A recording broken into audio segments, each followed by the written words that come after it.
अहिले हाम्रो देशको सिचुएसन यस्तो छ। यो एउटा औँली तपाईँ हरेक ठाउँमा प्रयोग गर्नुहुन्छ, सिर्फ एउटा ठाउँ छोडेर त्यो इलेक्सनको बेला। तपाईँहरू कपी किन्दा कलम किन्दा कतिवटा प्रश्न गर्नुहुन्छ, कलम चल्छ कि चल्दैन, राम्रो छ कि छैन, कसले अरूसँग कति प्रश्न गर्नुहुन्छ। जहाँ पनि चामल किन्दा सोध्नुहुन्छ डेट एक्सपायर छ कि छैन, ठिक छ कि ठिक छैन, यति प्रश्न सोध्नुहुन्छ। यो एउटा औँले त्यो मच्छा मार्नेवाला मसिन हुन्छ, त्यो किन्दा सोध्नुहुन्छ मच्छा मर्छ कि मर्दैन, यसले काम गर्छ कि गर्दैन। तपाईँहरू फ्यामिलीमा एउटा बाइक किन्नको लागि तपाईँ सबै फ्यामिलीसँग सोध्नुहुन्छ, सल्लाह लिनुहुन्छ, यो किनौँ यस्तो गरौँ। तपाईँ 5 सालको लागि एउटा निर्माण चुन्न, प्रधानमन्त्री चुन्न, तपाईँहरू केही प्रश्न नगर्नु, केही नगर्नु। जब इलेक्सन छुट्छ तब जानु खुट्टा टेक्न त्यहाँ, केही प्रश्न नगर्नु।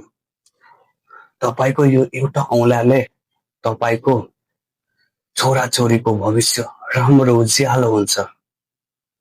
अब गर्नु हुँदैन भने के छ, त्यही लेबरमा काम गर्ने, भोलि इन्टरभ्यूमा भनिदिनु ए यस्तो छ उस्तो छ, हाम्रो प्रधानमन्त्री राम्रो छैन, चुन्दाखेरि प्रश्न नगर्नु, 5वटा प्रश्न गर्नु। तपाईँले मेरो लागि के गर्नुहुन्छ, मेरो छोराछोरीको लागि के गर्नुहुन्छ, मेरो स्वास्थ्यको लागि के गर्नुहुन्छ, अनि मेरो छोराछोरीको शिक्षाको लागि के गर्नुहुन्छ, यो सोध्न सक्नु हुँदैन त्यतिखेर। अनि त्यो नेताहरूसँग प्रमाण बनाउनु तपाईँ के गर्नुहुन्छ, अनि भोट हाल्नु। त्यो आउँछ मानिसहरू अहिले घुम्दैछ घर घरमा, मलाई थाहा छ मानिसहरू पैसामा बिकिहाल्छ, जे भए पनि मानिसहरू पैसामा बिक्दिहाल्छ। तर तपाईँहरू प्रश्न, आज तपाईँ 5 रुपियाँमा बिक्नु भयो नि, उहाँहरू थाहा छ कति कमाउँछ। आज तपाईँहरू 5 रुपियाँ नखाएको भए फ्युचरमा तपाईँहरू 50 रुपियाँ खानुहुन्छ के। भन्नुको अर्थ बुझ्नु के, तपाईँको लागि, तपाईँको छोराछोरीको भविष्यको लागि हो के।